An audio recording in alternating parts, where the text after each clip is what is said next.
Bismillahirrahmanirrahim. Alhamdulillahirabbil alamin. Allahumma shalli wa sallim ala sayyidina Muhammad wa ala ali sayyidina Muhammad. Qala al-mu'allif rahimallahu ta'ala anhu wa nafa'ana bihi wa bi'ulumihi fid dharain amin. Kemarin sudah disebutkan bahwasannya apabila ada seseorang yang dia tadi itu mengingat kepada Allah Subhanahu wa ta'ala, berzikir dalam intensitas yang banyak, dalam jumlah yang banyak, dan dia tidak mendapatkan sesuatu dari apa-apa yang didapatkan orang-orang yang berzikir, yaitu kenikmatan orang-orang yang berzikir. Ma sababuhu, apa sebabnya? Maka beliau menyebutkan bahwasannya sebabnya itu banyak. Intinya tidak ada pembersihan dohir, tidak ada pembersihan batin. Makanya dikatakan salah satu caranya seseorang itu untuk mendapatkan kenikmatan zikir, kemanfaatan yang besar, bukan tidak ada manfaatnya ya, kemanfaatan yang besar dari zikir tadi itu diantaranya husnul hay'ah, bentuknya, keadaannya dalam keadaan yang baik, menghadap ke arah kiblat, dalam keadaan wudhu, ya, tidak melaksanakan abath. Abath itu sesuatu yang tidak ada faedahnya, tolah-toleh, ya. Sampai suatu saat ada seseorang sholat itu kan mengingat Allah Subhanahu wa ta'ala, kemudian dia tadi itu mempermainkan jenggotnya. Nabi ketika kelihatan hal tersebut, beliau mengatakan apa? Lau khasya'a qalbu hadzal rajuli la khasya'a a'dha'uh. Andai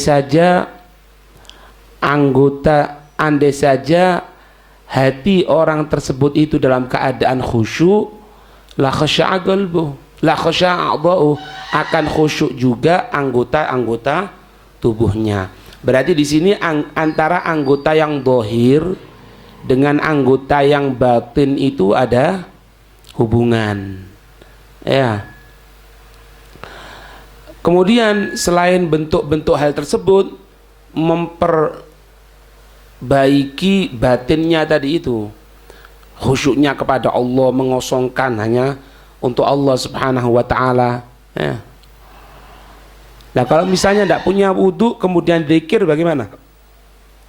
Kalau tidak punya wudhu, asalkan hadas kecil sih tidak apa-apa. Jangankan zikir, baca Quran aja tidak apa-apa. Itulah, baca Quran tidak ada masalah, cuman pahalanya kurang. Itu. Makanya dalam Islam itu diusahakan untuk selalu memiliki wudhu, dalam keadaan suci, dalam keadaan berwudhu. Sayyidina Ali mengatakan bahwasannya seseorang itu yang membaca Al-Quran, hadits Nabi ya, Sayyidina Ali yang menyampaikan, seseorang itu yang membaca Al-Quran, dia dalam keadaan wudhu, dalam keadaan berdiri sholat, maka setiap hurufnya itu mendapatkan 100. Apabila memiliki wudhu dalam keadaan duduk, maka setiap hurufnya mendapatkan 75. Apabila dia ini punya wudhu di luar sholat, setiap hurufnya mendapatkan 50. Kalau di luar sholat tidak memiliki wudhu, asalkan tidak menyentuh Al-Quran, ya, hafalan gitu, tidak memiliki wudhu di luar sholat, setiap hurufnya mendapatkan 25. Wala aqulu alif lam mim harfun bal alifu harfun wal lamu harfun wal mimu harfun. Tidak aku katakan, katanya Nabi, yang dikatakan satu huruf itu alif lam mim, oh enggak. Alif lam mim itu alif, lam sama mim. Berarti kalau dalam keadaan sholat berdiri bacanya tadi itu alif lam mim mendapatkan satu huruf 100, berarti 300. Bismillahirrahmanirrahim, berapa jumlah hurufnya itu? Dikalikan 100, ya seperti itu kelipatannya. Paham ya? Nah, kalau sudah seperti itu, husnul hay'a, gerakannya itu bagus, ya bagus. Makanya dikatakan orang itu yang terlalu banyak gerakan dalam hidupnya itu ya, dalam diemnya banyak gerakan, itu nandakan hatinya itu tidak benar. Ada sesuatu yang tidak beres itu ya. Nabi itu dikatakan kalau beliau itu tengah jalan ya, tengah jalan, kemudian ada yang manggil, itu berhenti dulu, baru ditoleh. Ini dalam keadaan jalan loh, apalagi bukan dalam keadaan jalan. Allahumma shalli wa sallim alaihi ya. Jadi tidak benar kalau orang itu tengah jalan sama ngelihat gini, itu menunjukkan apa? Hatinya itu ada tidak beres. Orang yang banyak gerakan itu, ketika duduk banyak gerakan, ente lihat aja kalau ada orang misalnya garuk-garuk gini, meskipun alim menunjukkan apa? Kayak ada tidak beres ini. Itu paham ya? Apalagi dalam keadaan zikir kepada Allah Subhanahu wa taala.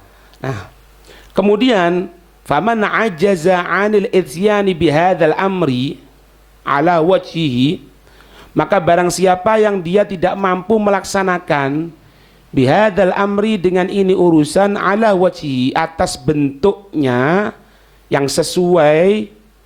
Siapa yang tidak bisa ini? Ka'amthalina, seperti permisalan kita. Ya seperti permisalan kita, kadang-kadang zikir itu masih kepikiran sesuatu yang lain, zikir masih kepikiran dunia, zikir masih ngelambiar gitu ya, yang tidak bisa memberikan sesuatu yang paten, yang murni. Falyukthir, maka perbanyak min zikrillahi ta'ala, dari zikir kepada Allah bilisan, dengan lesan ya, ma'a takallufil huduri bil qalbi, bersama pemaksaan untuk hadirnya di dalam hati. Ya. Orang alim itu dikatakan orang alim itu ya, sampai Umar mengatakan apa? Ketika waktu kita mau diajak maulid di tempatnya masjidnya Habib Abdullah Al-Haddad, itu masjidnya bagus. Beliau mengatakan apa? Jangan sampai kebesaran maulid ini terkalahkan dengan madahir dunia, lampunya. Jangan sampai kita kelihatan masuk masjidnya itu lampunya kok gini ya, ini temboknya kok gini ya, akhirnya gelambiar. Makanya orang alim itu tidak ada jelatan gini, tidak ada ngelihat ke atas, tidak ada. Orang alim itu dalam keadaan lurus, dalam keadaan konsentrasi. Sampai sekarang dilihat di antara murid pun, kalau murid itu cerdas ya, paham betul, itu ketika seorang guru jelaskan itu tidak gelambiar, tidak ngelihat ke atas. Kalau sudah guru jelaskan kemudian ngelihat ke atas, apalagi ngelihat ke luar gini, itu nanda kenapa? Ini otak tidak mampu, sudah otaknya itu tidak bisa gitu lah. Makanya harus dipaksakan ketika itu. Ini kalau tidak bisa, ketika zikir dalam keadaan dalam hati, dalam keadaan yang khusyuk kepada Allah Subhanahu wa taala, seperti semisal kita, katanya Habib Abdullah Haddad mengatakan ka'amthalina, seperti permisalan kita, meskipun sebagai bentuk sirah tawaduknya beliau. Ya sudah, takalluf, paksakan untuk supaya hadir. Ya.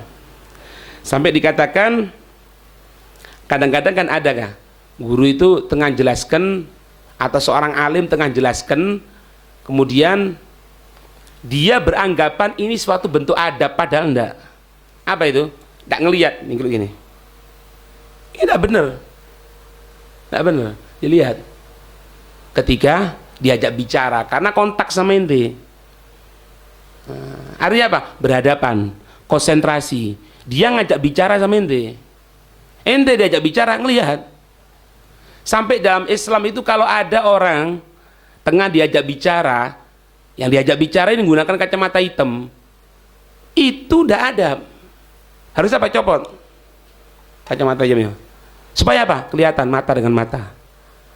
Kalau faham adab. Kalau tidak paham adab ya enggak. Itu cuma diajak bicara tok loh ya, di antara adabnya itu. Kadang-kadang ada yang sok khudur, sok dia ini, wah ini apa ini, anak ini tawadhu depan guru anak, dingkluk gini. Diajak ngomong dingkluk, keliru, bukan tempatnya itu. Kalau ini tidak diajak bicara, jangan lihat. Kalau ada diajak bicara, jangan lihat. Lah, sama Allah Subhanahu wa taala, kalau tidak bisa hudur, paksakan supaya hudur. Dengan apa? Lesan. Makanya kalau ditanya mana yang lebih afdol? Dengan lesan apa dengan hati? Dengan hati. Zikir itu. Dikeraskan apa disamarkan? Disamarkan. Kenapa? Zikir hati paling afdol. Tapi kalau tidak bisa ka'amthalina, seperti semisal kita, ya sudah. Dengan apa? Pemaksaan. Ya. Wa yata'arradu bidzalika, dan menyodorkan dengan hal tersebut li nafahatillahi taala, untuk pemberian Allah taala, ya.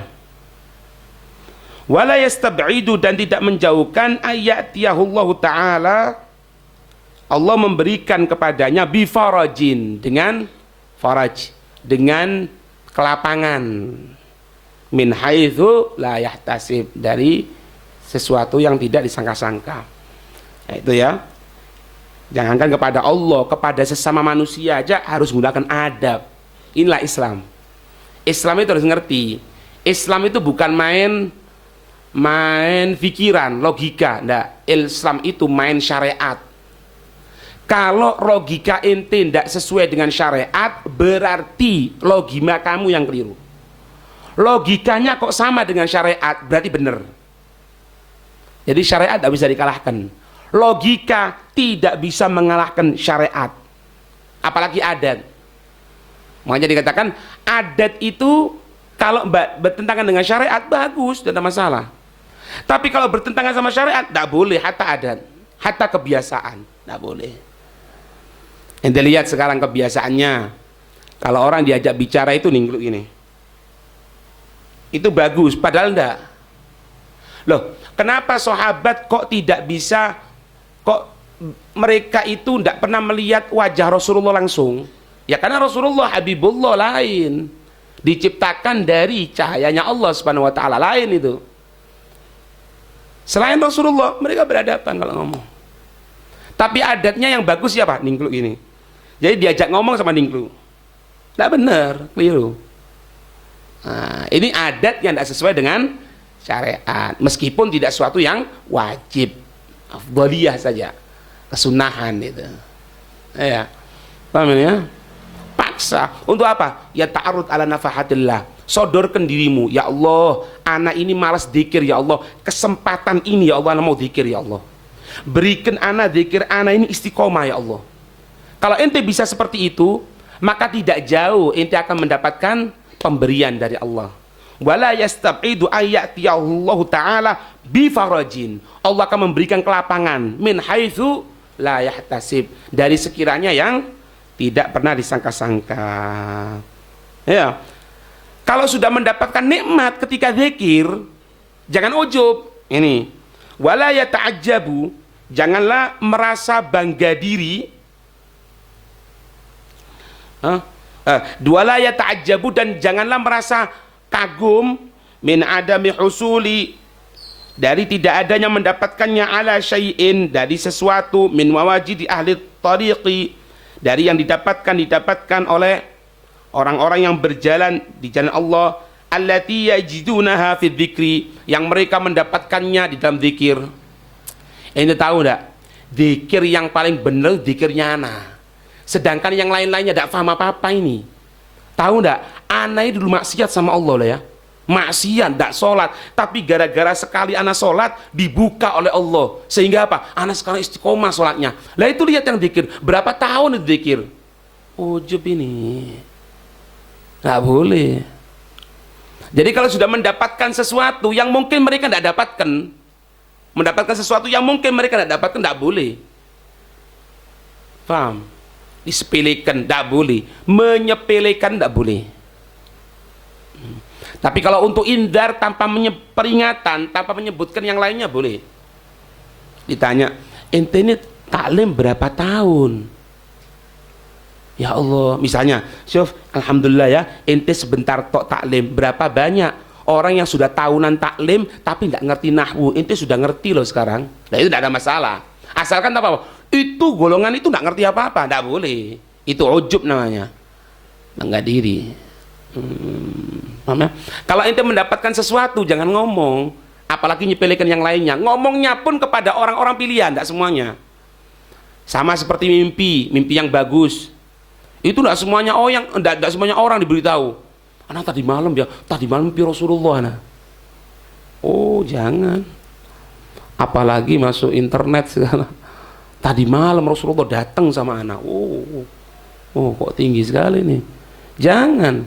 Sesuatu yang bagus saja dikatakan dalam satu syair itu, kalau engkau tidak ingin diirii oleh orang, dihasuti oleh orang, jangan pernah ceritakan kenikmatan yang engkau terima. Jangan. Gambarannya gini, kalau ente sering cerita, Sofia, anak ini per hari dapat uang 10 juta loh. Orang pikiran apa? Ente fulus berarti. Suatu saat orang minta sumbangan sama ente kasih 10.000. Kira-kira ya apa orang? Bakhil itu. Loh kok bisa bakhil? Itu perharinya 10 juta loh. Kok tahu? Dia cerita sama anak. Tapi kalau tidak tahu ya sudah wassalam. Ente ngasih misalnya 10.000, orang anggap sian ya, seakan tidak duit mungkin ya. Jadi kalau engkau tidak ingin nikmat tadi itu dihasuti, jangan cerita nikmat tadi itu, kecuali kepada orang-orang yang bisa jaga amanat. Ceritakan kepada guru ya. Tapi jangan over. Mimpi sedikit bingung, mimpi ini bingung, itu over namanya. Kalau bahasanya kita lebih itu ya. Fa innahu la yastawfi syara'it dzalik, maka sungguhnya tidak mencukupi hal tersebut. Artinya gini, kalau kita ngelihat orang-orang itu, misalnya ya, orang-orang lain belum mendapatkan kenikmatan ketika zikir ya, jangan engkau sepelekan dia, biarkanlah. Artinya kalau ente bisa berikan nasihat, berikan nasihat. Kenapa mereka tidak mendapatkan apa-apa yang telah didapatkan orang ketika nikmat berzikir? Karena mereka belum memenuhi syarat-syarat untuk mendapatkan kenikmatan zikir. Paham?